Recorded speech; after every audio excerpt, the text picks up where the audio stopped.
Download aplikasi Tarbiyah Sunnah di handphone Anda. Tersedia di Google Play dan App Store. Bismillahirrahmanirrahim. Assalamualaikum warahmatullahi wabarakatuh. Alhamdulillahi hamdan katsiran tayyiban mubarakan fih kama yuhibbu rabbuna wa yarda, wa ba'd. Kita semua bersyukur dan merasa senang sekali karena di malam hari ini di masjid dan ma'had yang kita cintai ini, Al-Islam Cileunyi Bandung, kita kedatangan salah seorang alim minal ulama. Di tengah-tengah kita ada Syekh Fahad bin Hasan Al-Wada'ani hafidhahullahu ta'ala wara'ah. Sebelum memulai kajian, ada sedikit ibrah atau mungkin hikmah. Tadi ketika ana membarengi beliau dari ruang tamu ke masjid, ana sedikit ingin membantu menyiapkan sandal beliau. Hanya mengubah posisi agar mudah dipakai. Tapi subhanallah beliau langsung memarahi ana. Beliau tidak ingin ana berlebihan dalam bersikap kepada beliau. Kata beliau, jangan seperti itu. Ana manusia biasa dan seterusnya. Sampai beliau mengatakan jangan diulang lagi. Dari sini kita belajar jamaah, bagaimana ketawaduan orang yang berilmu itu terlihat dalam interaksi bersama hamba-hamba Allah yang lain. Dan kita doakan semoga Syekh beserta keluarganya selalu berada dalam hidayah dan penjagaan dari Allah Subhanahu wa taala. Allahumma amin. Kepada Syekh falyatafaddal mashkurah. Naam. Tafadhal. Alhamdulillahi rabbil alamin wassalatu wassalamu ala asyrafil anbiya'i wa khatamil mursalin nabiyyina Muhammadin wa ala alihi wa sahbihi ajma'in, amma ba'd.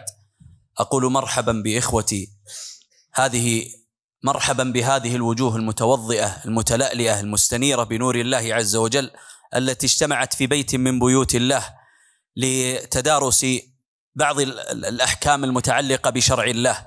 وقبل أن أبدأ، أنا حقيقة لا أفهم اللغة الإندونيسية، ولكني كأني سمعت من المقدم حفظه الله الشيخنا الفاضل الحبيب كأنه قال عالم من العلماء، وأنا والله لست بعالم من العلماء. نعم والله لست بعالم من العلماء، وأحلف على ذلك، لست عالما، أنا طالب علم. نسأل الله عز وجل أن يرزقنا وإياكم العلم النافع. آمين. وإلا العلماء ما شاء الله، إذا قيل علماء الشيخ صالح الفوزان، الشيخ عبد المحسن العبا، هؤلاء علماؤنا، أما أنا لا أساوي نعالهم، حفظهم الله جميعا. ثم أيها الأحبة، إن عنوان محاضرتنا من الأهمية بمكان، وهي السنن المهجورة التي هجرها بعض عباد الله عز وجل، فكان لزاما علينا كمسلمين أن نحييها. من لها سوانا؟ من لها سوانا؟ يعني إذا كنا لن نطبقها، من سيطبقها؟ ننتظر أهل البدع يطبقونها؟ ننتظر اليهود والنصارى يطبقونها؟ ليس لها سواكم أيها المسلمون. فينبغي علينا أن نحرص على سنن النبي صلى الله عليه وسلم، لا سيما المهجورة منها، فنطبقها في حياتنا. لماذا؟ لأنها السبيل إلى محبة الله. قال الله عز وجل: قل إن كنتم تحبون الله فاتبعوني يحببكم الله. تريدون محبة الله فعليكم باتباع النبي عليه الصلاة والسلام وإحياء ما هجر من سنته عليه الصلاة والسلام. ثم أيها الأحبة، إن في إحيائنا للسنن إماتة للبدع، فإذا أحيا الناس سنن النبي عليه الصلاة والسلام فإن سنة الله أن يميت البدع، كما قال ابن عباس رضي الله عنهما إمامنا الصحابي الجليل، قال: من أحيا سنة فقد أمات بدعة، ومن أحيا بدعة وإذا أحيت البدع أميتت السنن، أو كما قال رضي الله عنه.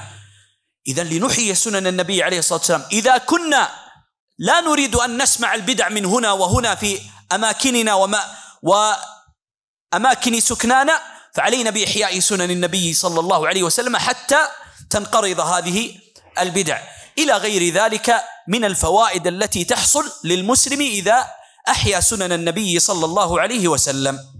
نعم. طيب.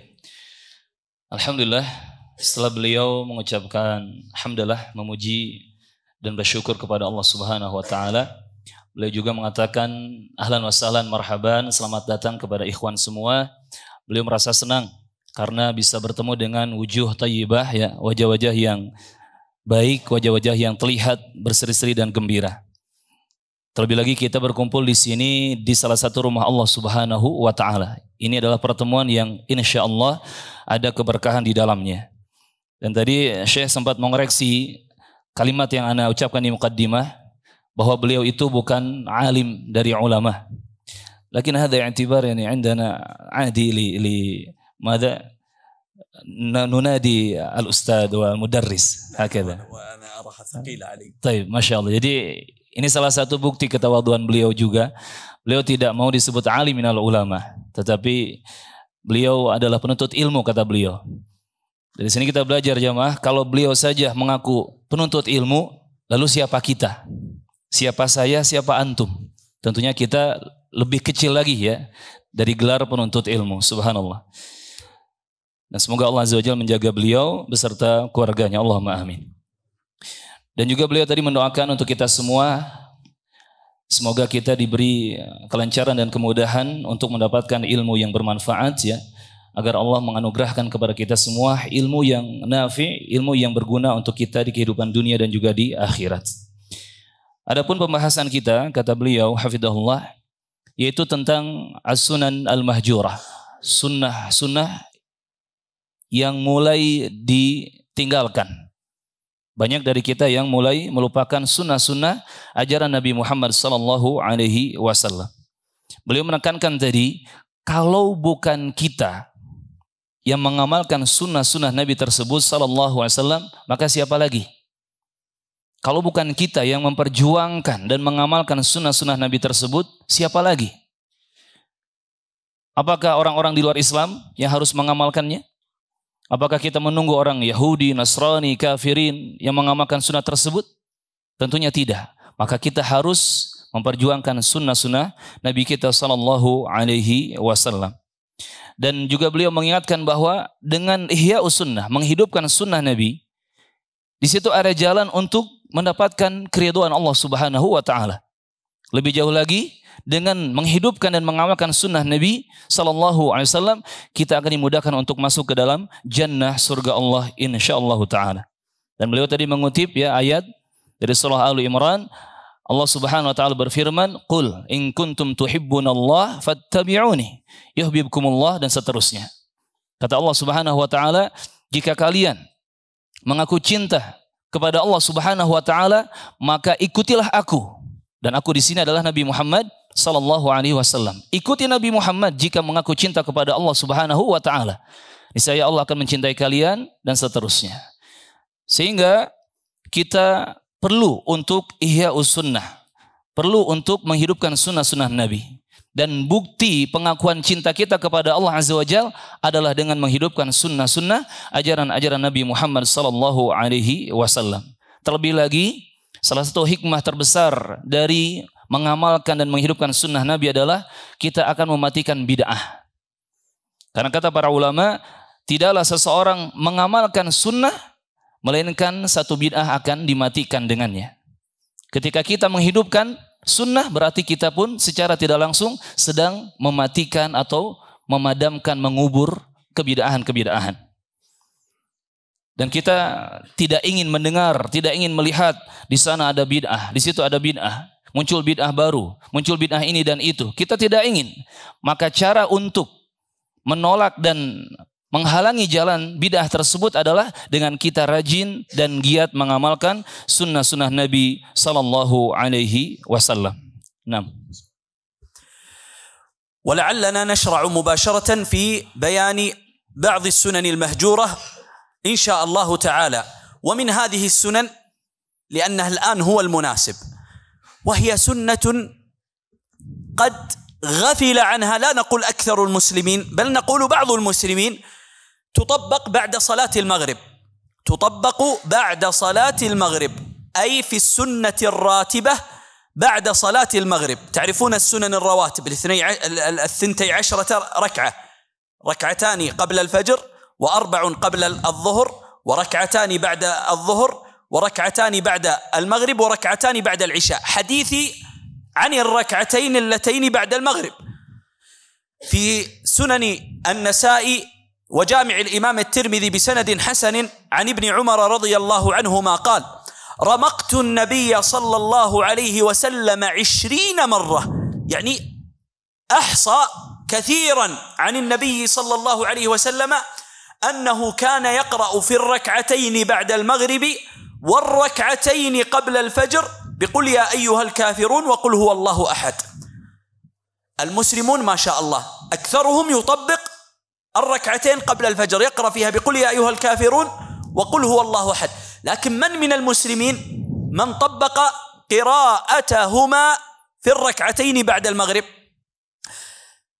إن كنت طبقتها مرة مرتين فطبقها كثيرا. رمقت النبي 20 مرة، طبقها كثيرا. هذه السنة التي هجرها بعض المسلمين. وإن كنت لم تطبقها قط فأحيها ولو من الغد إن شاء الله تعالى. نسأل الله عز وجل أن يرزقنا وإياكم طول العمر على طاعته. طبقها مباشرة إن شاء الله من ليلة الغد. إذا صليت المغرب وذكرت ربك جل وعلا بأذكار الصلوات، قم وصل الركعتين واقرأ في الأولى بقل يا أيها الكافرون، واقرأ في الثانية بقل هو الله أحد، فإنها سنة نبيك صلى الله عليه وسلم. Nah, kata beliau, di antara sunnah-sunnah yang mulai ditinggalkan oleh kaum muslimin, ini sangat pas dengan momentum kita sekarang, setelah kita mengerjakan sholat maghrib berjamaah. Sebagian kaum muslimin, ya, beliau tidak menyebutkan semua, tetapi kebanyakan atau mayoritas, ya, sebagian besar kaum muslimin, mereka lupa dengan sunnah bacaan di sholat rawatib ba'diyah maghrib. Di mana dalam sholat sunnah rawatib yang 12 rakaat di ba'da maghrib itu ada sunnah membaca surat Al-Kafirun dan juga Al-Ikhlas. Dan ini disebutkan dalam riwayat An-Nasai dan yang lainnya. Bahkan seorang sahabat ada yang menghitung Nabi pernah mengamalkannya lebih dari 20 kali. Artinya di sini ada sunnah untuk membaca surat Al-Kafirun dan Al-Ikhlas di salat sunat rawatib ba'diyah maghrib. Dan yang kita tahu atau yang kebanyakan kaum muslimin tahu, dibaca Al-Kafirun dan Al-Ikhlas ini adalah di salat rawatib qabliyah subuh. Itu pun sunnah. Tetapi tidak hanya dibaca di qabliyah subuh saja, melainkan juga sunnah untuk dibaca di ba'diyah setelah salat maghrib. Maka mulai sekarang coba, ya, diamalkan amalan ini. Selesai salat maghrib, ya, kita selesai membaca zikir salat, kemudian kita salat sunnat rawatib ba'diyah maghrib dengan membaca Al-Kafirun di rakaat pertama dan Al-Ikhlas di rakaat kedua. Dan juga Syekh tadi mendoakan semoga Allah tabaraka wa taala memberikan taufik, ya, dan hidayah kepada kita semua. Na'am, barakallahu fikum. وما دمنا ذكرنا في الحديث السابق الركعتين قبل الفجر، فإن فيها سننا وآدابا قد هجرها بعض المسلمين. من هذه السنن أي في الركعتين النافلتين قبل الفجر تخفيفها جدا، أن تخففها جدا. فبعض الناس يطيل فيها إطالة طويلة، لا سيما الذين يصلونها في المسجد، فنقول لهم إن سنة نبيكم صلى الله عليه وسلم أن يخففها جدا، كما أخبرتنا أمنا أم المؤمنين عائشة حتى أنها قالت لا أدري أقرأ بأم الكتاب أو لا، يعني أقرأ بسورة الفاتحة أو لا، من شدة تخفيفه صلى الله عليه وسلم لها. ولكن ينبغي أن يكون التخفيف لا يخل بالواجبات والأركان. وكذلك من السنن المتعلقة فيها أن يقرأ المسلم فيها يعني بعض الصور المخصوصة والآيات المخصوصة. من السور المخصوصة ما بيناه لكم في السنة الماضية، بالركعة الأولى قل يا أيها الكافرون، والركعة الثانية بقل هو الله أحد. السنة الثانية ثبتت في الصحيحين أو في صحيح الإمام مسلم، وقليل من يطبقها، يعني ثبتت بإسناد صحيح إما في البخاري أو مسلم، لكن قليل من يطبقها، وهو أن يقرأ المسلم في الركعة الأولى من نافلة الفجر بقول الله تعالى، الآية 136 من سورة البقرة. في الركعة الأولى يقرأ بالآية 136 من سورة البقرة قوله تعالى: قولوا آمنا بالله وما أنزل إلينا وما أنزل إلى إبراهيم وإسماعيل وإسحاق ويعقوب والأسباط، إلى قوله ونحن له مسلمون. فيقرأ هذه الآية كاملة في الركعة الأولى في نافلة الفجر، ويقرأ في الركعة الثانية من نافلة الفجر بالآية رقم 64 من سورة آل عمران، وهي قول الله تعالى: قل يا أهل الكتاب تعالوا إلى كلمة سواء بيننا وبينكم ألا نعبد إلا الله ولا نشرك به شيئا ولا يتخذ بعضنا بعضا أربابا من دون الله فإن تولوا فقولوا اشهدوا بأننا مسلمون. طبق هذه السنة، إذا كنت لم تطبقها في حياتك فأحيها من الغد من صلاة الفجر القادمة، ولو لم تحفظها فاكتبها ولو في جوالك، اكتبها ولو في ورقتك، لو كان معك مصحف صغير فاجعله عندك، وإذا قلت ولا الضالين آمين وكان حفظك صعبا فأخرج المصحف وافتح على الآية 136 واقرأها في الركعة الأولى من سورة البقرة، ثم قم للركعة الثانية وإذا قرأت الفاتحة أخرج سورة آل عمران وافتح الآية رقم 64 واقرأها. المهم أن تطبق سنة النبي صلى الله عليه وسلم. وكذلك من السنن التي نص عليها بعض الفقهاء من الشافعية والحنابلة وأقرها بعض السلف أن تطبق سنة قل من يعمل بها، وهي إذا صليت الركعتين من نافلة الفجر فاضطجع بعدها، فقد كان النبي صلى الله عليه وسلم يضطجع بعد أداء الركعتين من الفجر. ما معنى يضطجع؟ يعني ينسدح، بس انتبه لا تنسدح وتفوت صلاة الفجر، لا، انسدح دقيقة 30 ثانية 20 ثانية، المهم تطبق هذه السنة. لكن تضطجع ثم تفوت صلاة الفجر هذه مشكلة، تحرص على سنة بتفويت فريضة هذه مشكلة، انتبه لذلك. هذه بعض السنن المتعلقة بركعتي الفجر. نسأل الله أن يجعلنا وإياكم ممن يحيي سنن النبي صلى الله عليه wasallam. Amin.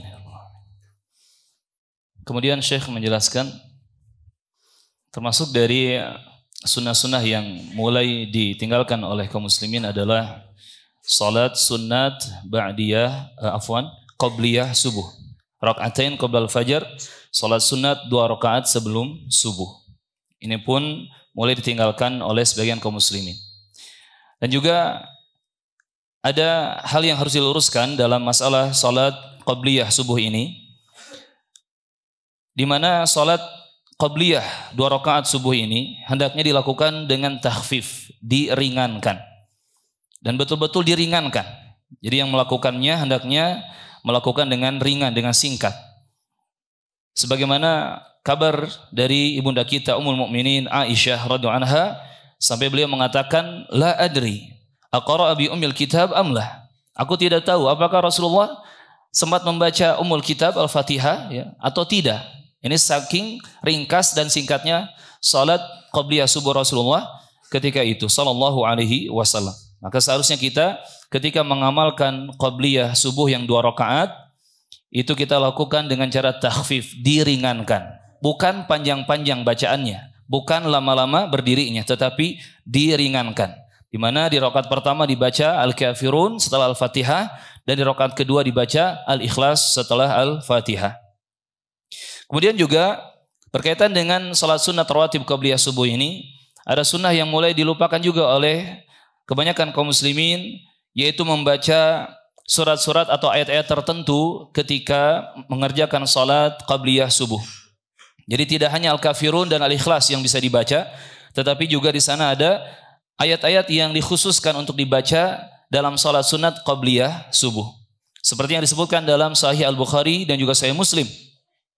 Bisa kita membaca di rakaat pertama qabliyah subuh itu ayat ke 136 dari surat Al-Baqarah. Al-ayah mi'ah wa sittah wa thalathin sah. 136 dari surah Al-Baqarah. Dibaca ayat sampai ayat wa nahnu lahu muslimun. Ini dibaca di rakaat pertama qabliyah subuh. Adapun di rakaat qabliyah subuh yang kedua, maka dibaca Alu Imran ayat ke-63. Wa Alu Imran salasa arba sittin. 64 afwan. 64. Arba wa sittin 64 dari surah Alu Imran. Qul ta'alu ila kalimatin sawa'in sampai akhirnya. Ayat ke-64 di surah Alu Imran. Ini diantara sunnah yang mulai ditinggalkan oleh sebagian banyak kaum muslimin. Nah, setelah kita sekarang mengetahuinya, ayo kita amalkan. Besok kita mendapati salat subuh. Nah, sebelum salat subuh, qabliyah subuhnya kita coba baca tadi. Al-Baqarah 136, Alu Imran 64. Sampai kata Syekh Hafidhullah Ta'ala, andai kita belum hafal ayat-ayatnya, coba ditulis di kertas. Atau tulis di handphonenya. Yang nanti ketika salat sunat qabliyah tadi, setelah Al-Fatihah kita keluarkan tulisan tadi, contekan tadi kita baca. Karena memang dalam salat sunat boleh kita melihat mushaf, boleh kita melihat catatan Quran. Berbeda dengan hukum dalam salat wajib. Ini yang kita bahas adalah salat sunat. Sampai Syekh mengatakan demikian, coba diusahakan agar kita bisa merasakan pengamalan sunnah yang jarang dilakukan ini. Subhanallah. Dan juga kemudian di antara sunnah-sunnah yang harus kita perhatikan, sebagaimana diterangkan oleh para ulama Syafi'iyah dan juga ulama Hanabilah rahimahumullah ta'ala, jika sudah selesai mengerjakan salat qabliyah subuh 2 rakaat, hendaknya kita berusaha untuk berbaring. Ini sunnah yang diajarkan oleh Nabi Muhammad SAW. Jadi sebelum salat subuh, kita sudah salat qabliyah subuh 2 rakaat, kita iltija, ya, berbaring. Tapi Syekh mengingatkan, jangan sampai kebablasan. Jangan sampai setelah sholat sunat qabliyah subuh, baring-baringan, kemudian malah tidur dan kelewat, ya, ketinggalan sholat subuhnya. Ihdar min fawatis sholatis subuh ba'dal iltijasah. Jadi jangan sampai keenakan baringnya. Jadi nggak perlu bawa selimut gitu, ya, kalau bahasa kita. Nggak perlu bawa bantal gitu. Cukup berbaring, ya, untuk meluruskan badan saja. Yang kemudian siap-siap untuk sholat subuh. Barakallahu fiik. سنة فيما تسمونه بسوسو. تعرفون سوسو؟ سوسو من منكم يحب السوسو؟ الحليب. حليب، أيوة. تحبونه جميعا صحيح؟ هناك سنتان واردتان عن النبي صلى الله عليه وسلم صحيحتان عند شرب اللبن أو الحليب. يقول النبي صلى الله عليه وسلم، طبعا السنة الأولى إذا شربت اللبن فتمضمض بعده. إذا فرغت من شرب اللبن اشرب الماء، يعني خذ الماء وتمضمض وأخرج الماء. قال عليه الصلاة والسلام تمضمضوا من اللبن فإن له دسما. دسم يعني دهن، فيه دهون. والسنة الثانية أن هناك ذكرا مخصوصا للسوسو، للحليب، للبن. يقول النبي صلى الله عليه وسلم كما في سنن أبي داود: ومن سقاه الله لبنا فليقل هذا الذكر، قل هذا الذكر، احفظه واشرب اللبن بعد صلاة العشاء وطبق هذه السنتين. ما شاء الله. ومن سقاه الله لبنا فليقل اللهم بارك لنا فيه وزدنا منه. اللهم بارك لنا فيه وزدنا منه. اللهم بارك لنا فيه وزدنا منه. فإنه ليس شيء يجزئ عن الطعام والشراب سوى اللبن. ما شاء الله، وجبة تكفيك عن الطعام وعن الشراب، اللبن. فاحرصوا على هاتين السنتين الواردتين عن نبيكم صلى الله عليه وسلم. نعم. ما شاء الله تبارك الله. Kemudian kata Syekh, sekarang ada sunnah yang mulai ditinggalkan juga oleh kaum muslimin berkaitan dengan susu. Jadi beliau langsung bilang susu. Anak kira susu tadi susunan kalimat huruf, ya. Ternyata beliau sudah tahu susu bahasa Indonesia, yakni halib. Ya, susu dalam bahasa kita, halib. Ketika meminum susu, kata Syekh, meminum halib atau laban, dalam bahasa Arab bedanya kalau halib itu susu segar, susu murni. Kalau laban itu sudah difermentasi menjadi yogurt atau yogurt ya. Itu laban. Hatta اليوغurt حتى يوغurt. نعم حتى يوغurt. كلها لبن وسوسو ويوغurt. Masya Allah. لأن فيها الدسومة. Baik.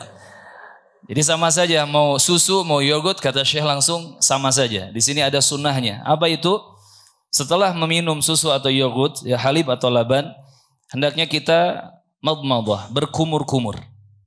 Berkumur-kumur dengan air bersih, kemudian kita mengeluarkan air kumur-kumur tersebut. Idzan nahnu nukhrijuh ya, ba'dal tamadmad, ba'dal madmadah nukhrijuh. لا يشرب يخرج مضمضة. Baik. La nashrabu. لا يشرب. Jangan ditelan kata beliau. Jangan diminum ya. Bekas kumur-kumur itu dikeluarkan, dibuang. Ya, barakallahu fikum.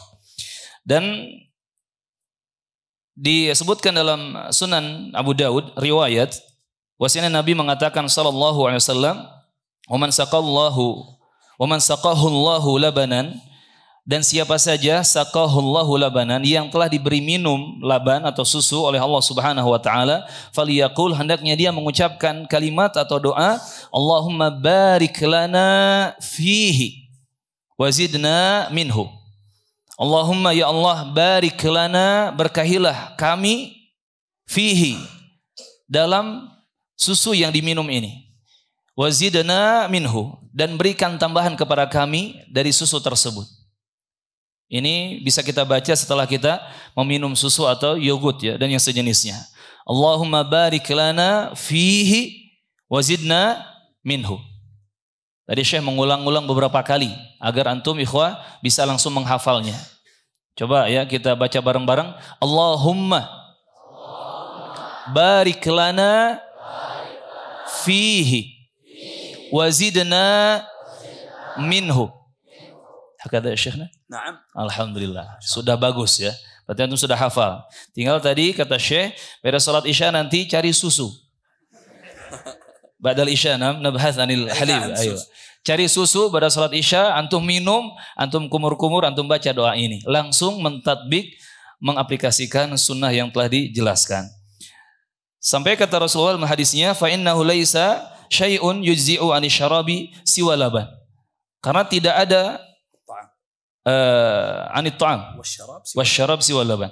Tidak ada makanan atau minuman apapun yang bisa mencukupi selain daripada laban. Ini hadisnya dari Rasulullah SAW. Tidak ada sesuatu pun dari at-ta'am wasyarab, makanan dan minuman, yang bisa mencukupi, memberikan kecukupan daripada laban. Artinya susu dan yogurt ini punya kelebihan ya dari sisi nutrisi dan juga keberkahan-keberkahannya. Jadi jangan lupakan sunnah yang berkaitan dengan susu ini. Barakallahu fikum. Naam. وكذلك أيها الأحبة من السنن ما تسمونه بأيام جاكو. ما شاء الله.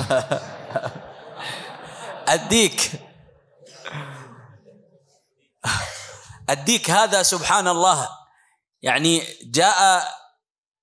جاء له فضائل في الشرع. من فضائله أن النبي صلى الله عليه وسلم نهانا أن نسبه. قال عليه الصلاة والسلام لا تسبوا الديك فإنه يوقظ للصلاة. لا تسب الديك، يعني إذا أزعجك الديك لا تقل لعنه الله أو تشتمه، فإن هذا مما نهيت عنه. قال النبي صلى الله عليه وسلم فإنه يوقظ للصلاة، وفي رواية فإنه يدعو للصلاة. فمنهي عنا أن نسب الديك، بل إذا سمعنا صوته أرشدنا النبي صلى الله عليه وسلم كما في الحديث الصحيح، قال إذا سمعتم صياح الديكة فقولوا اللهم قال فاسألوا الله من فضله. تسأل الله من فضله، إذا سمعت صوت الديك قل اللهم إني أسألك من فضلك. قال عليه الصلاة والسلام فإنها رأت ملكا. ترى الملائكة، وهذا فيه إذا قلت اللهم إني أسألك من فضلك فيه أن الملائكة تؤمن على دعائك، تؤمن على دعائك. فاحرص إذا سمعت صوت الديك أن تقول اللهم إني أسألك من فضلك. ليس صوت الدجاجة، ليس بق بق بق بق، لا كوكو كوكو، هذا لا الحمد لله لا خجل، لكن نعلمكم هذا الذي يقال عنده اللهم إني أسألك من فضلك. فإنها رأت ملكا. وإذا سمعتم نهاق الحمير وفي بعض الروايات نباح الكلاب في الليل فتعوذوا بالله من الشيطان. قال بعض العلماء حتى في النهار إذا سمعت فتتعوذ بالله من الشيطان فإنها رأت شيطانا أو كما أخبرنا النبي صلى الله عليه وسلم. نعم. Nah, barakallahu fiikum.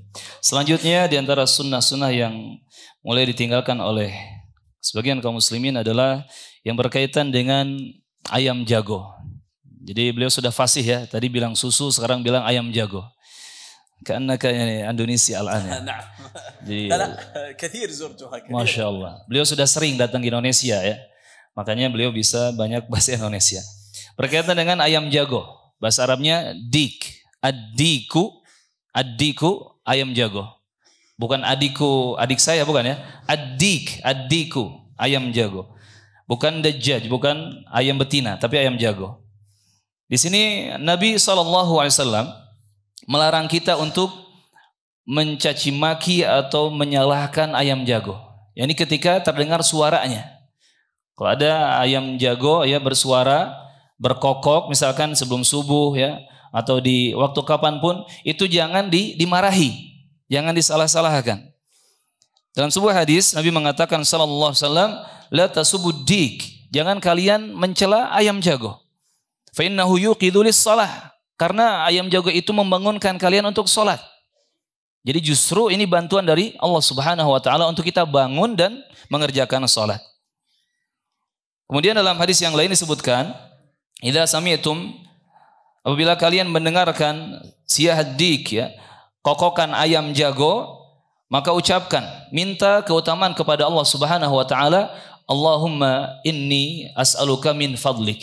Allahumma ya Allah, inni sesungguhnya aku as'aluka minta kepadamu min fadlik, dari keutamaan-keutamaan karuniamu. Ini doa yang bisa kita baca ketika kita mendengar suara kokokan ayam jago. Dan Syekh mengingatkan tadi, yang terdengar adalah suara kokokan ayam jago, bukan ayam betina. Hunaka farq ya Syekh?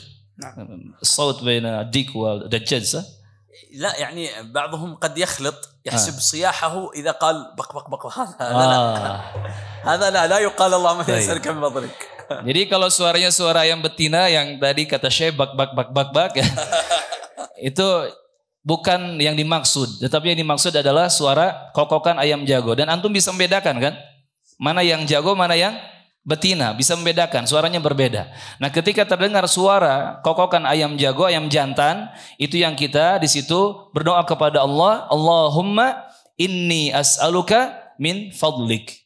Ya Allah, aku minta kepadamu keutamaan karuniamu. Dan juga disebutkan dalam riwayat hadisnya bahwa apabila ayam jantan atau ayam jago tersebut ya berkokok, bersuara, maka sesungguhnya dia sedang melihat malaikat atau telah melihat malaikat.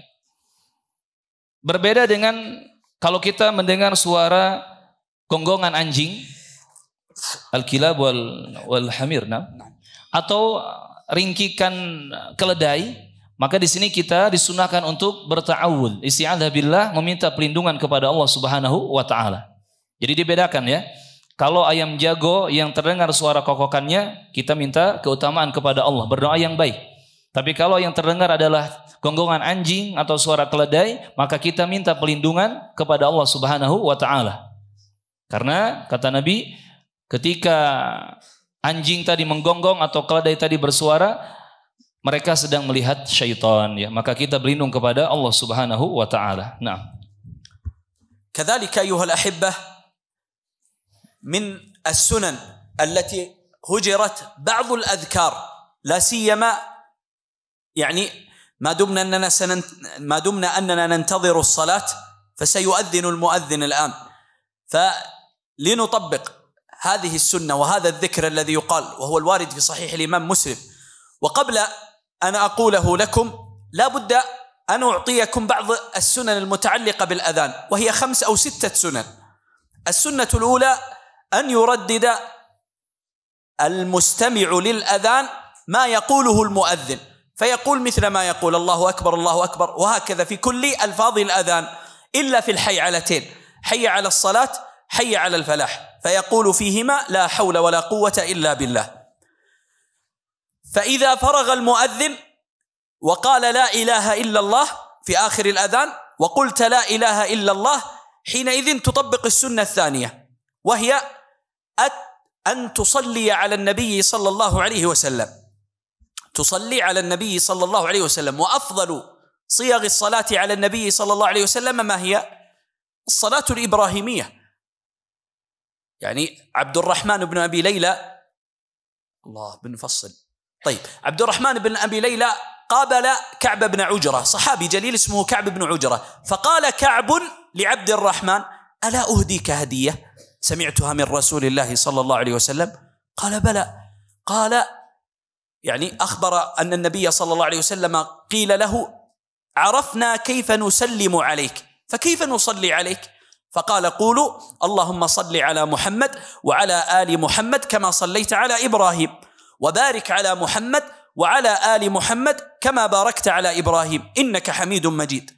صيغ الصلاة على النبي صلى الله عليه وسلم الثابتة كثيرة. وإني لأعجب من بعض المسلمين حينما يدع الصلوات الثابتة عن النبي صلى الله عليه وسلم ويعمد إلى صلوات وضعها أهل البدع. صلاة الفاتح اللهم صل على محمد الفاتح لما أغلق الخاتم لما سبق ناصر الحق بالحق الهادي إلى صراطك المستقيم وعلى آله حق قدره. من أين أتيت بهذا؟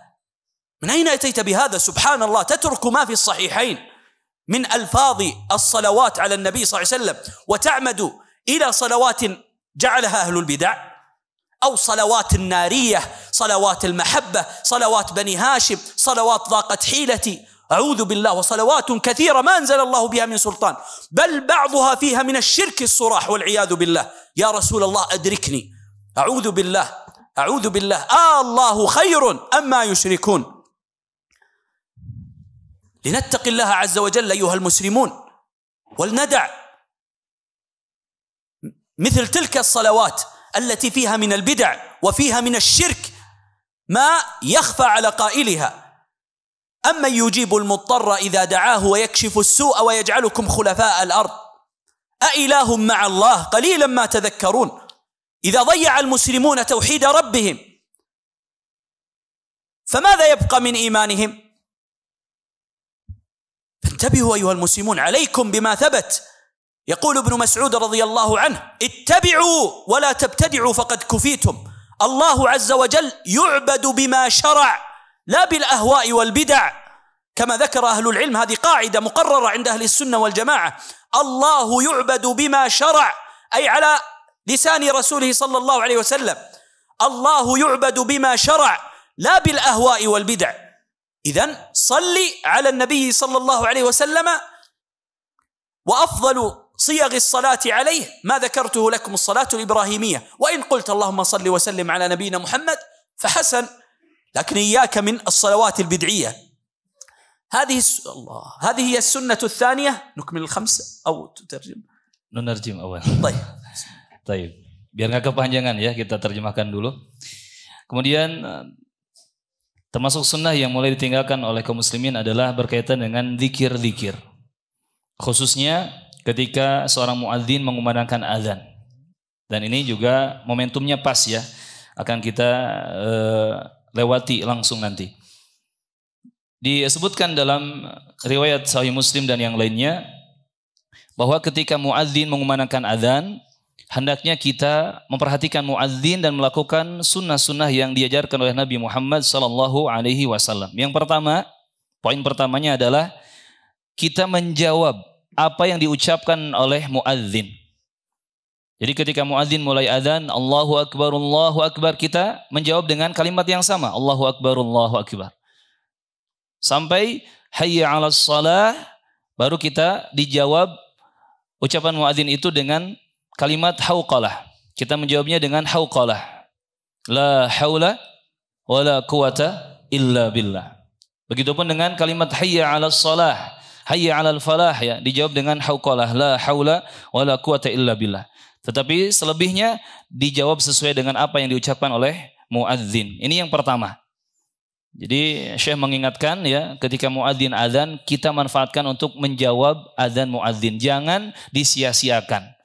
Ya kalau lihat realita, sebagian ikhwan kita kan ada yang mungkin asik ngobrol ya, enak-enakan sedang berbicara. Nah itu di pause dulu, di stop dulu, kita jawab muadzin dengan mengucapkan lafaz yang sama, kecuali tadi hauqalah untuk hayya 'alas shalah, hayya 'alal falah. Kemudian yang kedua, poin yang kedua, berkaitan dengan muadzin ketika mengumandangkan adzan. Apabila muadzin telah selesai dari mengumandangkan adzan, hendaknya kita membaca salawat atas Nabi Muhammad sallallahu alaihi wasallam. Dan sebaik-baik salawat yang dibaca adalah salawat Ibrahimiyah. Ini juga mulai dilupakan oleh sebagian kaum muslimin.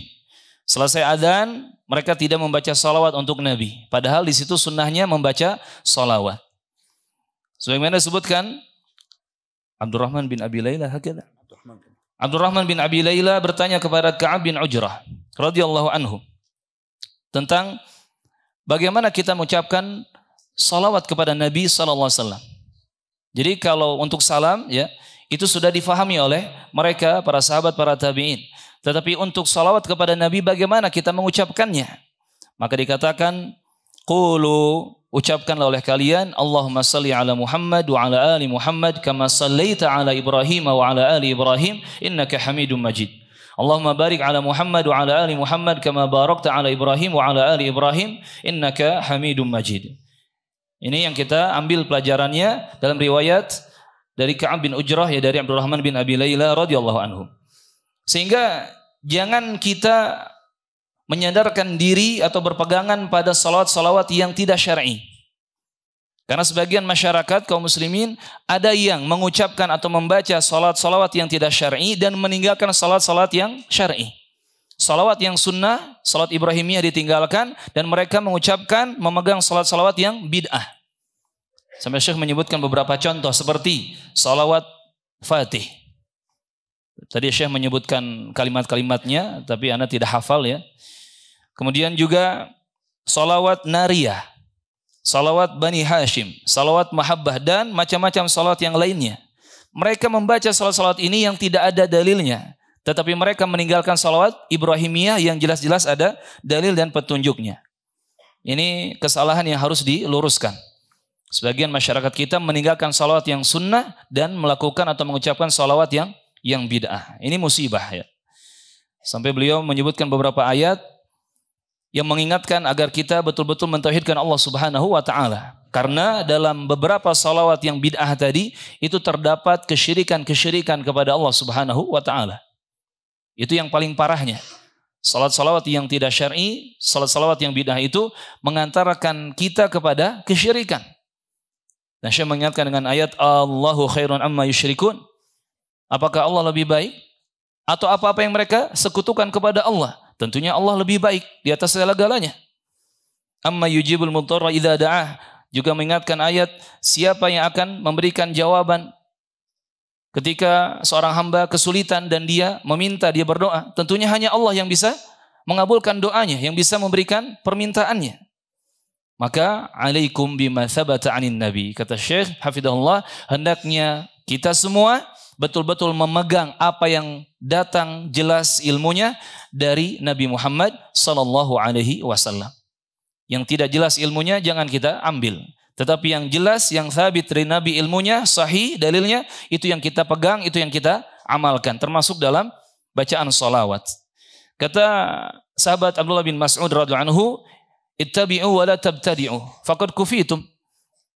Lakukan oleh kalian ittiba, ikuti sunnah Nabi, ajaran Nabi. Jangan melakukan kebid'ahan atau perkara yang baru.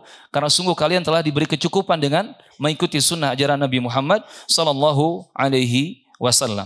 Dan juga para ulama mengingatkan bahwasannya Allah itu yu'badu bima syara'ah. Allah diibadahi, harus diibadahi dengan apa yang Allah syariatkan. Jadi ketika kita beribadah kepada Allah, kita harus melakukan ibadah itu sesuai dengan yang Allah syariatkan. Jangan membuat aturan sendiri. Jangan membuat hal-hal yang baru. Tetapi beribadahlah kepada Allah sesuai dengan aturan yang disyariatkan oleh Allah Subhanahu wa ta'ala. Dan andai misalkan terlalu panjang bacaan salawat Ibrahimiyah setelah kita mendengar azan, minimal kita baca salawat yang pendek seperti Allahumma salli wa sallim ala Muhammad atau yang semacamnya. Ya minimal yang pendek itu kita baca, tetapi afdolnya kita baca salawat Ibrahimiyah. Nah, barakallahu fiik. الآن وقت الأذان بس لن أجعل المؤذن يؤذن حتى نأخذ السنن وتطبقوها وإن شاء الله عز وجل تكون في موازين حسناتنا. طيب قلنا لكم الآن كم سنة أخذنا من سنن الأذان؟ Sudah berapa kita ambil poin sunnah-sunnah yang ditinggalkan? 2. Dari azan baru 2. أي نعم. طيب 3. ما شاء الله. الثالث. السنة الثالثة من سنن الأذان أن تقول هذا الذكر الوارد في صحيح الإمام مسلم قال عليه الصلاة والسلام من قال حين يفرغ المؤذن أشهد أن لا إله إلا الله وحده لا شريك له وأن محمدا عبده ورسوله رضيت بالله ربا وبمحمد رسولا وبالإسلام دينا إلا غفر الله له ذنوبه. الله أكبر. من منا طبق هذا الدعاء؟ طبقه الآن، اكتبه واحدة واحدة. من قال أشهد أن لا إله إلا الله وحده لا شريك له وأن محمدا عبده ورسوله رضيت بالله ربا وبمحمد رسولا وبالإسلام دينا. هذا هو الذكر. ما جزاؤه؟ غفر الله له ذنوبه. الذكر السنة الرابعة أن تقول الدعاء المعروف، الذكر المعروف: اللهم رب هذه الدعوة التامة والصلاة القائمة آت محمدا الوسيلة والفضيلة وابعثه مقاما محمودا الذي وعدته. متفق عليه. زيادة إنك لا تخلف الميعاد في غير الصحيحين، وهي زيادة ضعيفة. يقول الشيخ ابن باز رحمه الله: من زادها فهو حسن، يعني حسنها بعض أهل العلم، يعني حسن قولها، وإلا الحديث الوارد فيها ضعيف. هذه السنة الرابعة. السنة الخامسة أن يصلى بعد الأذان ركعتين. يقول النبي صلى الله عليه وسلم: بين كل أذانين صلاة، يعني بين الأذان والإقامة. المقصود بالأذانين الأذان والإقامة، بينهما صلاة، يصلي المسلم ركعتين. السنة السادسة الدعاء، كثرة الدعاء، أن تدعو الله عز وجل، فإن من مواطن إجابة الدعاء أن تدعو بين الأذان والإقامة. قالها نبيكم صلى الله عليه وسلم. Nah, kemudian sunnah yang ke berapa? Yang ketiga, ya, setelah menggunakan adhannya atau muadzin menggunakan adhan. Tadi sempat kebalik ya, Syekh bilang 3, ana bilang salis ya. Jadi ana mengarabkan ucapan Syekh.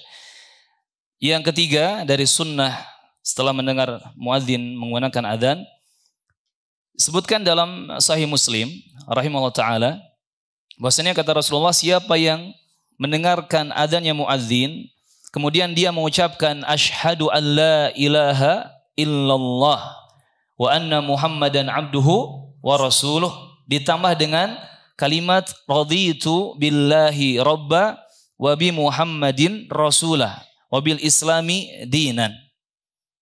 Apa jaminannya? Kata Nabi, illa ghafarallahu lahu dzunubah, melainkan Allah Subhanahu wa taala akan mengampuni dosa-dosanya. Allahu akbar. Jadi ini jangan dilupakan ya. Setelah muadzin mengumandangkan azan, kita baca syahadatain asyhadu an la ilaha illallah wa anna Muhammadan abduhu wa rasuluh, disambung dengan raditu billahi, aku ridha Allah sebagai Rabbku, wa bi Muhammadin rasulah, aku ridha Muhammad sebagai rasulku, wa bil islami dina, aku ridha Islam sebagai agamaku. Maka dosa-dosanya kata Rasulullah akan diampuni oleh Allah Subhanahu wa taala. Dan di sini Syekh tadi mengulang beberapa kali kalimat raditu billahi robba wa bi Muhammadir rasulah. Maksudnya mungkin yang ana fahami jangan sampai tertukar dengan zikir pagi dan petang atau zikir yang lain. Tetapi di sini yang didahulukan, yang nomor 2-nya adalah Muhammad. Raditu billahi robba wa bi Muhammadir rasulah. Bukan wabil Islam dulu ya, tetapi wabi Muhammadir rasulah baru wabil Islami dina. Karena seperti itu yang datang hadisnya dari Nabi Muhammad sallallahu alaihi wasallam. Maka kita pun tidak boleh mengotak-ngatik susunan kata dan kalimatnya. Insya Allah hafal ya. Ana ulang sekali lagi, asyhadu an la ilaha illallah wa anna Muhammadan abduhu wa rasuluh, raditu billahi rabba wa bi Muhammadir rasula wa bil islami dina. Yang keempat, oh ayo, afwan terlewat sedikit, asyhadu an la ilaha illallah wahdahu la syarikalah, wahdahu la syarikalah, wa asyhadu anna Muhammadan abduhu wa rasuluh. Asyhadu an la ilaha illallah wahdahu la syarikalah wa anna Muhammadan abduhu wa rasuluh. Raditu billahi rabba wa bi Muhammadir rasula wa bil islami dina. Nah, jazakumullah khairan. Kemudian yang keempat, yaitu hendaknya kita mengucapkan doa yang sudah masyhur, doa setelah adzan. Allahumma rabba hadhihi da'wati tammah wa salatil qa'imah ati Muhammadan al-wasilah al-fadilah wa ba'athu maqaman mahmudan alladhi wa'antah. Adapun tambahan innaka la tukhliful mi'ad, maka ini riwayatnya dhaif. Tidak ada riwayat yang sahih tentang tambahan innaka la tukhliful mi'ad atau innallaha la yukhliful mi'ad. Maka cukup sampai maqaman alladhi wa'adtah. Hakada ya Syekh. Jadi tambahan innaka la tukhliful mi'ad atau innallaha la yukhliful mi'ad ini tidak sahih, dan kita cukupkan dengan bacaan yang datang dalam riwayat yang sahih. Kemudian yang kelima, jangan lupa setelah azan dikumandangkan untuk mengerjakan salat 2 rakaat. Karena kata Nabi SAW dalam hadis yang sahih, bainal adzanain salatun. Di antara 2 azan itu ada salat. Boleh melakukan salat, maksudnya salat sunnah. Adzanain, 2 azan. Yang dimaksud dengan 2 azan adalah azan pertama, kumandangan azan untuk menginformasikan, mengumumkan waktu salat telah tiba. Adzan yang kedua adalah iqamah. Al-adzan ats-tsani huwa al-iqamah, sah? Nah, adzan yang kedua itu adalah iqamah maksudnya. Makanya di antara 2 adzan, yakni adzan dan iqamahnya muadzin, itu boleh mengerjakan salat. Maka lakukan salat sunat 2 rakaat di sini. Dan yang keenam, jangan lupakan berdoa. Setelah adzannya muadzin, ini juga kesempatan yang istimewa untuk kita berdoa kepada Allah Subhanahu wa taala. Perbanyak doa di momen tersebut. Karena ada beberapa riwayat menyebutkan doa di momentum tersebut setelah adzan itu adalah doa yang mustajab insyaallah taala. Naam ya Syekhna. لا نؤخر العشاء. تؤخرون. معلش. عادي عندنا. ستؤذنون. إن شاء الله. المؤذن سيؤذن إن شاء الله. نعم حتى نطبق. Nah, beliau bertanya, kita nggak isya dulu sekarang, sampaikan insya Allah kita mengakhirkan isya. Kata beliau, tapi nanti ada muadzin yang adzan, pasti ada yang adzan ya kita sampaikan. Karena kata Syekh, insya Allah kita akan langsung praktekan apa yang kita pelajari barusan. Nah, tafadhol. وكذلك أيها الأحبة من السنن المهجورة عند بعض المسلمين وهي سنة الصلاة بالنعال، أن تصلي بنعالك. يقول النبي صلى الله عليه وسلم كما في الحديث الصحيح: صلوا في نعالكم فإن اليهود لا يصلون في نعالهم. ولكن أخشى أن يضربني الإمام، يأتون ويصلون بنعالهم عند الفرش أو عند البساط. الجواب لا يصليها عند وجود البساط، لكن مثلا خرج إلى الغابة إلى المزرعة وأدركته الصلاة وهو هناك فيصلي بنعاله، لا ينزعها بل يصلي فيها، فإن هذه من السنن التي غفل عنها بعض المسلمين. النبي صلى الله عليه وسلم قال: صلوا في نعالكم فإن اليهود لا يصلون في نعالهم. نعم. Barakallahu fikum. Kemudian di antara sunnah yang juga mulai dilupakan oleh kaum muslimin adalah salat dengan menggunakan sandal. Salat dengan menggunakan alas kaki. Jadi alas kaki di sini umum ya, sandal ataupun yang lainnya bisa digunakan ketika salat. Karena kata Nabi SAW dalam hadis yang sahih, "Sallu fi ni'alikum, fa innal yahuda la yusalluna fi ni'alihim." Salatlah kalian menggunakan sandal-sandal atau alas kaki kalian. Karena sesungguhnya orang-orang Yahudi mereka tidak salat menggunakan sandal atau alas kaki mereka. Jadi di sini hikmahnya adalah untuk mukhalafatul Yahud, untuk menyelisihi orang-orang Yahudi. Ini sunnah yang mulai juga ditinggalkan. Sebagian orang mengatakan Tapi kalau saya masuk masjid pakai sandal, takut nanti dimarahi sama imam. Takut nanti dipukul sama orang DKM. Kata Syekh, jawabannya adalah lakukan sunnah ini di tempat yang pas. Ya kalau masjidnya sudah seperti ini ya, karpet full semua karpet, ya jangan pakai sandal ke dalam masjid. Tapi mungkin ketika ada kesempatan sholat di luar. Misalkan sedang ke pegunungan atau ke pantai atau misalkan sholat Id di jalanan. Di momentum-momentum yang memang pas untuk mengamalkan sunnah ini, maka kerjakan, lakukan. Dan jangan menganggap sholat memakai sandal itu tidak boleh. Jangan menganggap sholat pakai alas kaki itu tidak sah. Justru sholat menggunakan alas kaki atau sandal itu adalah sunnah dari Nabi kita Muhammad Sallallahu Alaihi Wasallam. Intinya lakukan sunnah itu sesuai dengan tempat yang memungkinkan. Nah, barakallahu fiik. وكذلك أيها الأحبة من السنن الحرص على هذا السواك، أن تحرص على السواك، فهو سنة مؤكدة، فهو سنة ويزاد ويتأكد سنيته في بعض المواضع.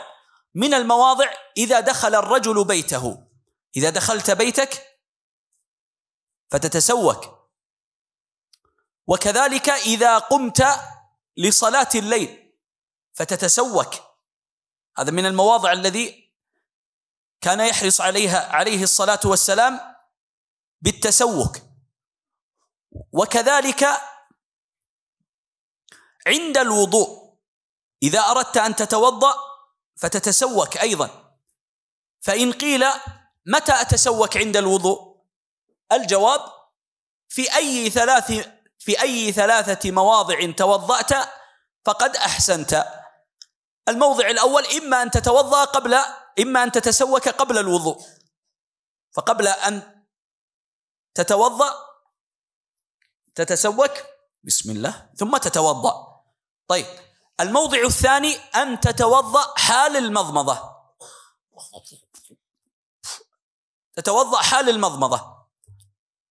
والموضع الثالث يعني لا تطبقها كلها، تطبق أحدها. الموضع الثالث بعد الفراغ من الوضوء تتسوك. فأي هذه المواضع اخترت فقد أحسنت وطبقت سنة النبي عليه الصلاة والسلام. وكذلك من المواضع عند الصلاة متى؟ عند السجود متى؟ قبل التكبير، قبل تكبيرة الإحرام تتسوك ثم تكبر للإحرام. هذه أيها الأحبة بعض المواضع. قال بعض العلماء أيضا ويتأكد السواك إذا تغيرت رائحة الفم، إذا تغيرت رائحة الفم فتتسوك. قال عليه الصلاة والسلام السواك مطهرة للفم مرضاة للرب، يعني أنه طهارة للفم مما يعلق فيه من الأقذار والأطعمة التي تسبب الروائح الكريهة، مرضاة للرب أي أنه سبب لرضا الله عن العبد. أفضله عود الأراك، هذا أظن ليس عندكم عود الأراك ينبت هنا ينبت في البلاد الحارة. لكن إذا لم يوجد أي شجرة عندكم لها عود تتسوك بأي عود يقوم مقام السواك إن شاء الله تعالى. Nah, barakallahu fikum. Selanjutnya, termasuk dari sunnah yang mulai dilupakan oleh sebagian kaum muslimin adalah berkaitan dengan siwak, ya. Berkaitan dengan siwak. Siwak, yakni kayu arak yang tadi Syekh pegang, langsung ada contohnya, itu untuk membersihkan gigi dan mulut. Bahkan siwak ini hukumnya sunnah muakkadah, sunnah yang ditekankan. Tidak hanya sekadar sunnah begitu saja, tetapi sunnah muakkadah, sunnah yang ditekankan. Di antaranya ada beberapa waktu atau momentum kita disunahkan untuk menggunakan siwak. Mulai dari memasuki rumah. Kalau kita masuk rumah, kita bersiwak. Ini jangan dilupakan. Kemudian ketika akan mengerjakan sholat malam. Kita terbangun di malam hari, sudah bersuci, kita mau sholat malam. Ketika mau sholat malam, kita bersiwak dulu. Kemudian juga ketika berwudu. Ketika kita berwudu, kita bersiwak. Dan bisa dimanfaatkan salah satu dari 3 momentum. Yang pertama, mungkin sebelum wudu. Sebelum wudu ya, kita bersiwak dulu, selesai bersiwak, kemudian bismillah, kemudian berwudu, mencuci anggota tubuh untuk wudu ya. Kemudian yang kedua, ketika madmadah, ketika berkumur-kumur. Dalam wudu kita pas bagian berkumur-kumur, kemudian kita bersiwak dulu sambil berkumur-kumur. Atau yang ketiga, setelah selesai dari wudu. Ini pun boleh. Wudunya diselesaikan dulu sampai sempurna, sampai akhir, kemudian kita bersiwak. Yang mana saja dari 3 kesempatan ini kita ambil salah satunya, maka itu sudah teranggap bersiwak di sisi wudu atau di samping wudu kita. Itu sudah bagus ya, sudah kita mengaplikasikannya dengan benar. Selanjutnya adalah jangan lupa untuk bersiwak ketika akan sholat. Sholat secara umum, sholat wajibnya, sholat sunat yang lainnya. Kapan kita bersiwak ketika akan sholat? Syekh mengingatkan jangan pas sedang sujud.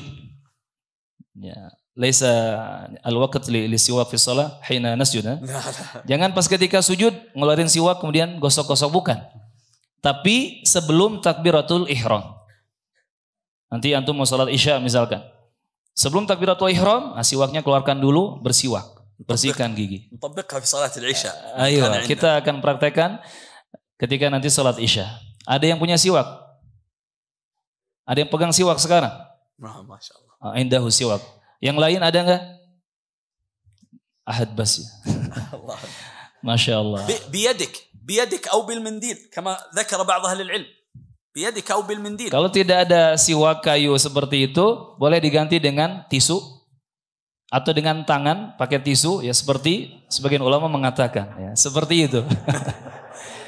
لا تتحمس. Ayo, jangan terlalu semangat ya, nanti tisunya ketinggalan di dalam. Jadi Syekh juga tadi mengingatkan ya, bersiwak sebelum salat, ini sebelum takbiratul ihram, bukan di dalam salatnya tetapi sebelum takbiratul ihram. Kemudian juga yang disunahkan untuk menggunakan siwak adalah ketika mulai ada taghayyur, ada perubahan untuk aroma mulut. Jadi kalau aroma mulut sudah berubah menjadi aroma-aroma terapi itu ya, nah itu kita mengeluarkan siwak untuk membersihkan mulut kita. Itu juga disunnahkan. Dan Syekh menjelaskan tadi, seutama-utama siwak yang digunakan untuk bersiwak adalah kayu arok. Tetapi di daerah Indonesia ini, di negara kita tidak tumbuh. Tetapi seutama-utama siwak adalah kayu arok, seperti yang Syekh pegang ini, kayu arok. Andai tidak ada kayu arok, maka bisa diganti dengan media lain. Tadi Syekh langsung menjelaskan dengan tisu, pakai tangan ya. Bahkan sebagian teman-teman dari Yaman itu, ini cerita dari ustaz-ustaz di Yaman, pakai shimak, pakai sorban. Ya, pakai sorban tuh yang ditempel di kepala, dililit di kepala, itu juga plus ya kegunaannya, plus untuk nyikat gigi, jadi siwak ya. Kalau tidak percaya tanya langsung ke Ustaz Mundir dan yang lainnya. Ceritanya begitu ya. Tapi memang sebagian ulama membolehkan menggunakan media lain selain kayu arok ya. عندنا سؤال يا شيخنا. نعم. هل ماذا فرشان الأسنان هذا يبدل منزلة السواك؟ الجواب نعم. طيب. نعم إذا لم يوجد فنعم تقوم مقام السواك. طيب. Sampai sikat gigi itu juga bisa menggantikan posisi siwak. Kata beliau, kalau tidak ada kayu arok untuk siwak, maka sikat gigi dengan pasta giginya tentunya itu pun bisa menjadi pengganti siwak. Karena Nabi mengatakan dalam hadis yang sahih sallallahu alaihi wasallam, as-siwaku madharatun lil fam mardatun lirrabb. Kata Nabi, siwak itu madharatun lil fam, membersihkan, mensucikan mulut, dan mardatun lirrabb, akan mendatangkan keridhaan dari Allah Subhanahu wa taala. Ini alasan kenapa siwak begitu ditekankan sunnahnya, karena membersihkan mulut, mensucikan mulut, dan mendatangkan keridhaan dari Allah Subhanahu wa taala. Nah. وكذلك أيها الأحبة من الآداب وهي بعض المسلمين يغفل عنها حينما يأتي يعني يصلي في الصف الثالث أو في الصف الرابع وأمامه متسع لا يتخذ سترة، والنبي صلى الله عليه وسلم قال إذا صلى أحدكم فليصلي إلى سترة، هذا واحد. اثنين، وليدن منها يعني ليس يضع سترة ثم يصلي في الصف الثاني هناك عند الأخ، لا، بل يقرب من سترته. هذه سنة نبيكم صلى الله عليه وسلم. وقد ذهب بعض أهل العلم إلى وجوب اتخاذ السترة، وأن من لم يتخذ سترة وهو قادر فهو آثم عند بعض أهل العلم، وإن كان الراجح أنها من باب السنة المؤكدة. فليصلي إلى سترة وليدن منها، فاحرصوا على هذه السنة العظيمة.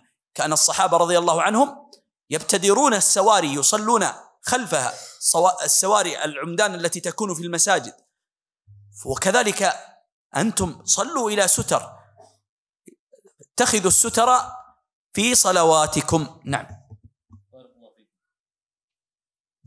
Selanjutnya kata Syekh, di antara sunnah yang mulai dilupakan juga adalah masalah sholat menghadap sutra.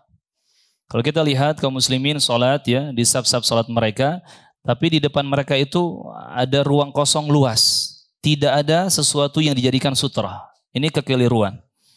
Padahal Nabi bersabda dalam hadis yang sahih, "Idza shalla ahadukum", apabila seseorang dari kalian mengerjakan salat, falyusalli ala sutrah.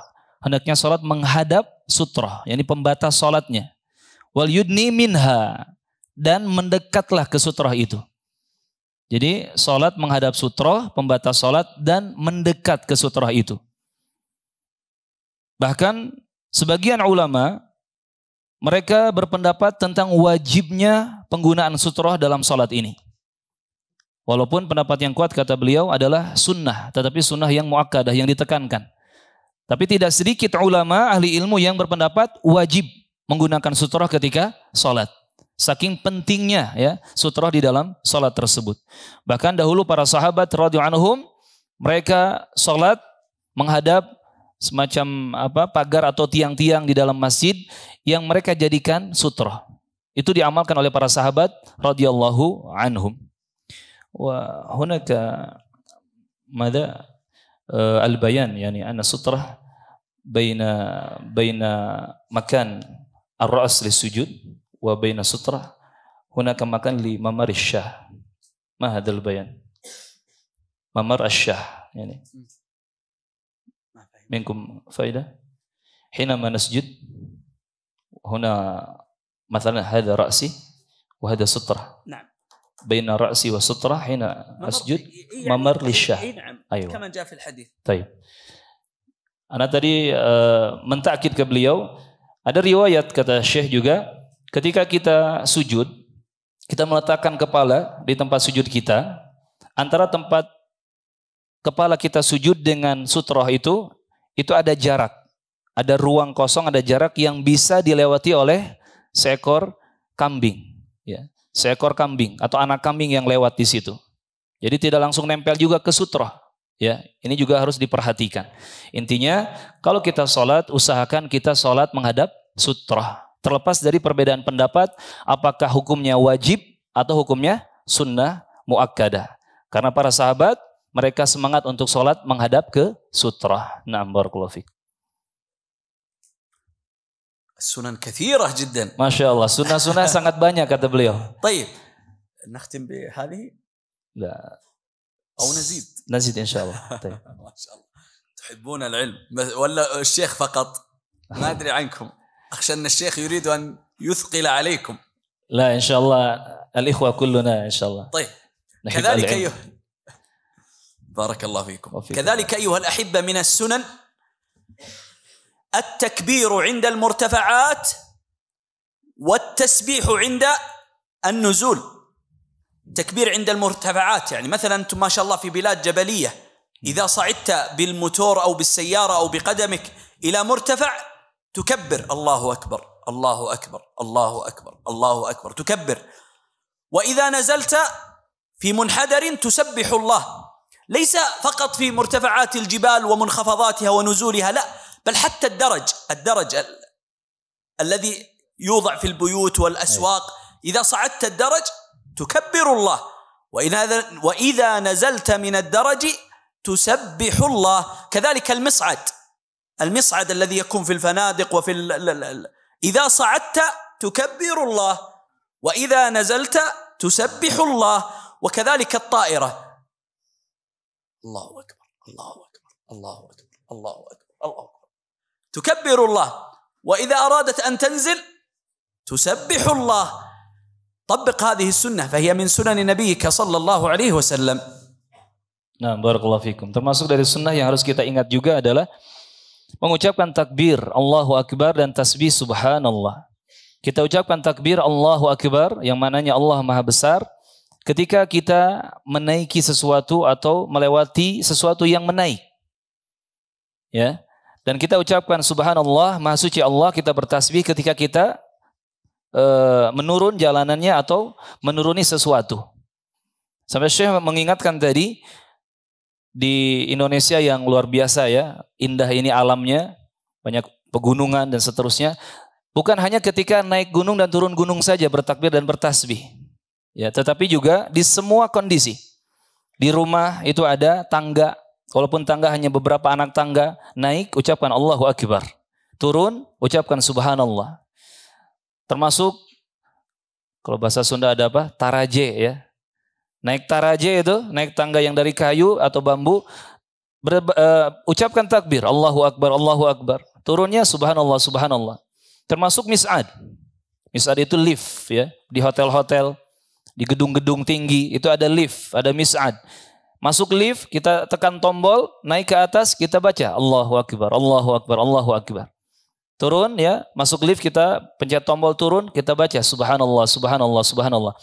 Dan anak pribadi syahidtu fi Saudi, Masya Allah, jamaah lil umrah wal hajj hinama dakhulu al mis'ad hada yukabbirun yusabbihun. Ana langsung lihat ya di Saudi Arabia sana, jamaah umrah, jamaah haji itu mereka terbiasa dari berbagai macam negara ya. Kalau masuk lift naik takbir Allahu Akbar, Allahu Akbar, Allahu Akbar.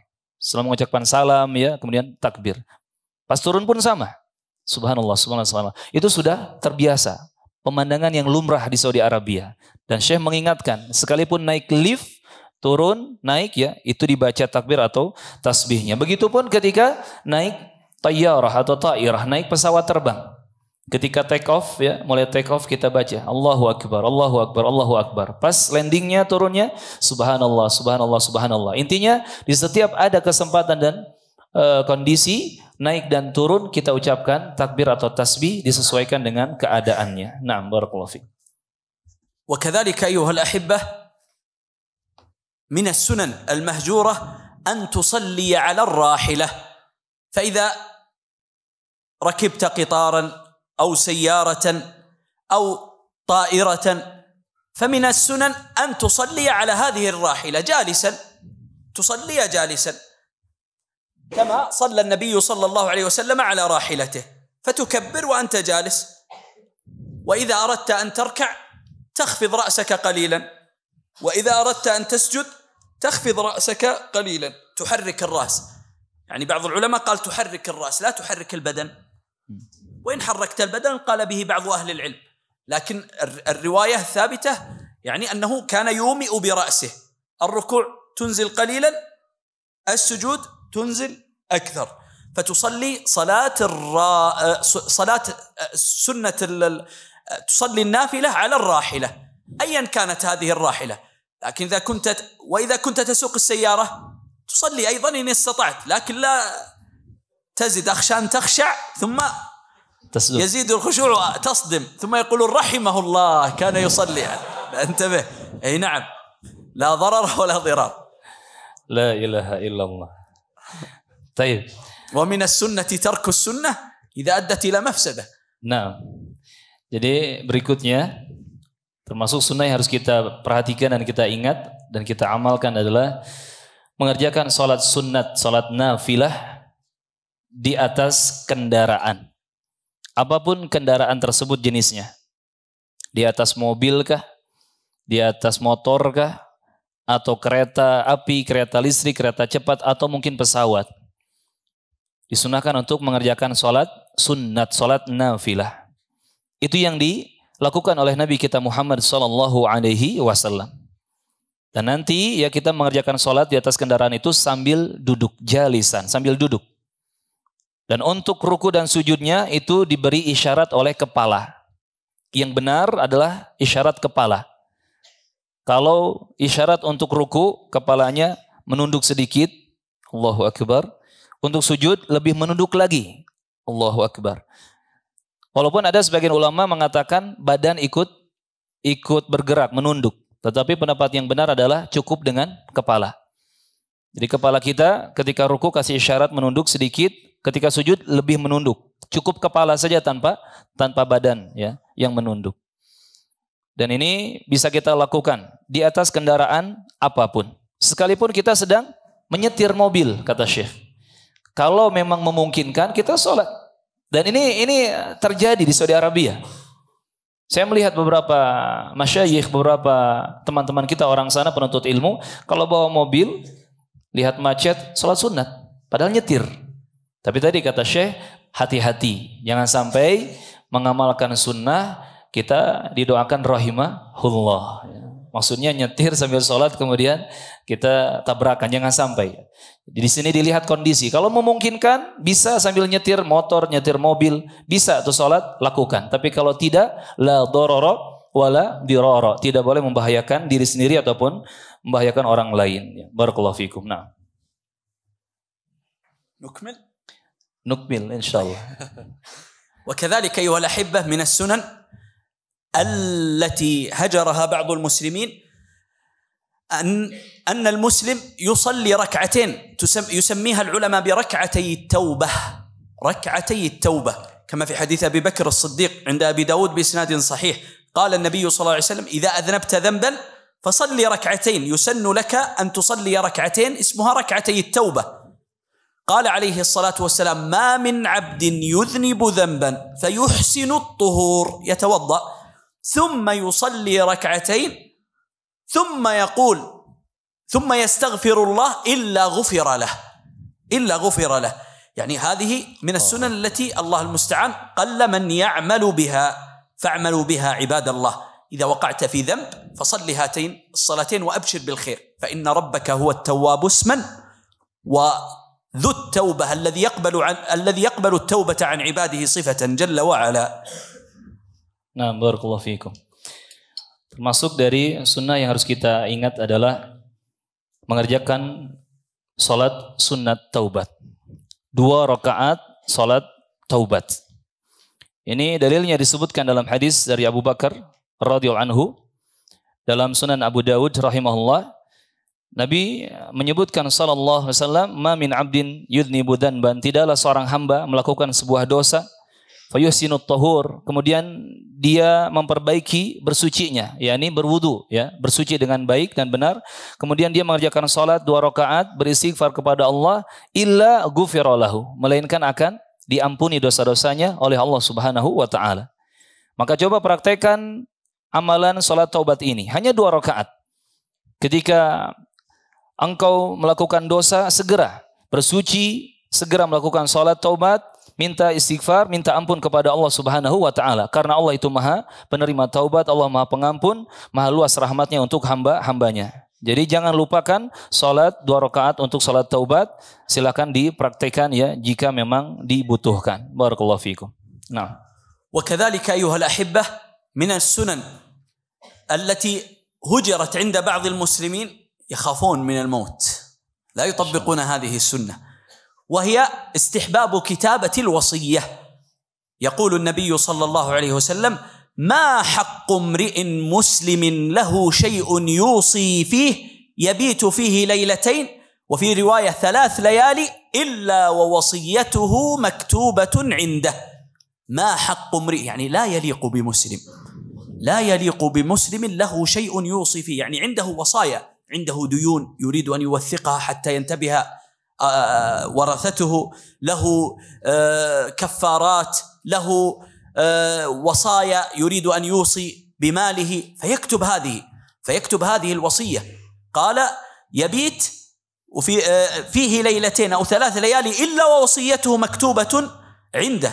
يقول عبد الله بن عمر رضي الله عنه ما مرت علي ليلة منذ سمعت رسول الله صلى الله عليه وسلم يقول ذلك إلا وعندي وصيتي مكتوبة.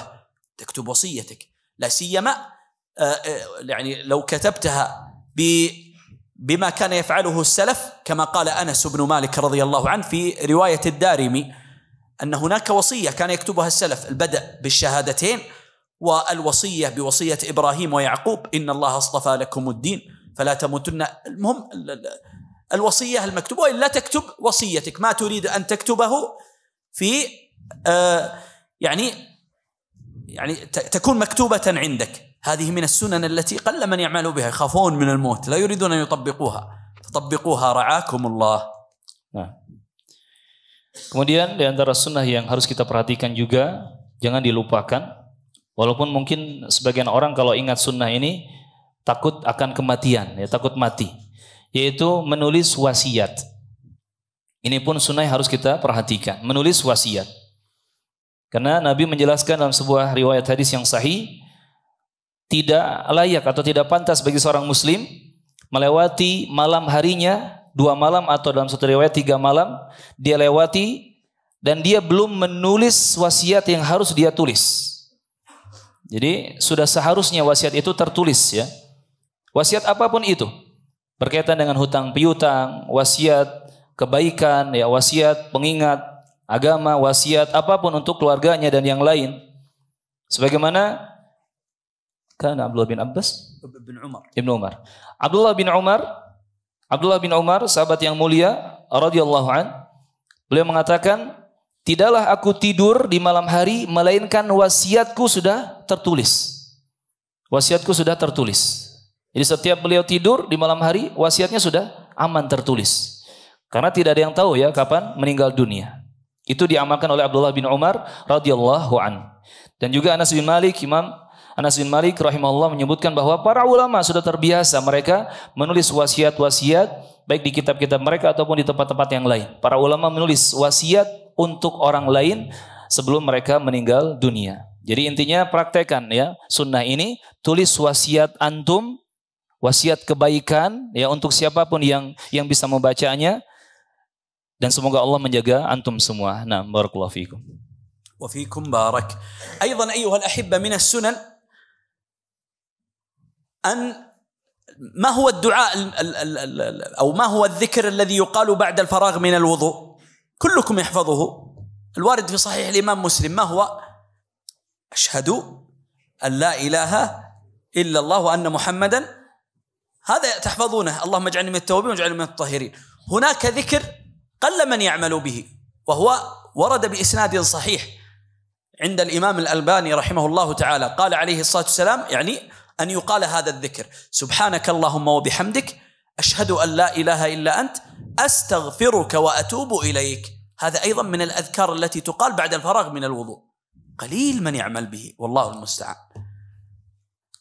ومثله أيضا يعني ورد بإسناد حسنه بعض أهل العلم، وهو أن إذا ختمت القرآن، قرأت القرآن الآن وردك، وأردت أن تفرغ، بعض المسلمين ماذا يقول؟ صدق الله العظيم. هذه لا دليل عليها، إنما ورد الدليل في حديث حسنه بعض أهل العلم، وهو أن تقول هذا الذكر أيضا: سبحانك اللهم وبحمدك أشهد أن لا إله إلا أنت أستغفرك وأتوب إليك. ومتى نقولها حتى نفرغ من محاضرتنا؟ إن شاء الله ممكن بعد هذا السؤال والجواب. طيب.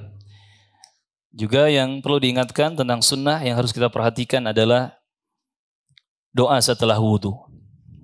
Antum semua pasti hafal doa setelah wudhu yang biasa dibaca, yaitu doa asyhadu alla ilaha illallah dan seterusnya. Tapi ada zikir atau doa yang dilupakan oleh kaum muslimin setelah berwudhu atau bersuci. Dan ini disebutkan oleh Syekh Al-Albani rahimahullah dalam hadis yang sanadnya sahih. Yaitu kita membaca bacaan seperti kafaratul majlis. Subhanakallahumma bihamdik asyhadu alla ilaha illa anta astaghfiruka wa atubu ilaika. Ini pun disunahkan dibaca setelah kita selesai dari wudu.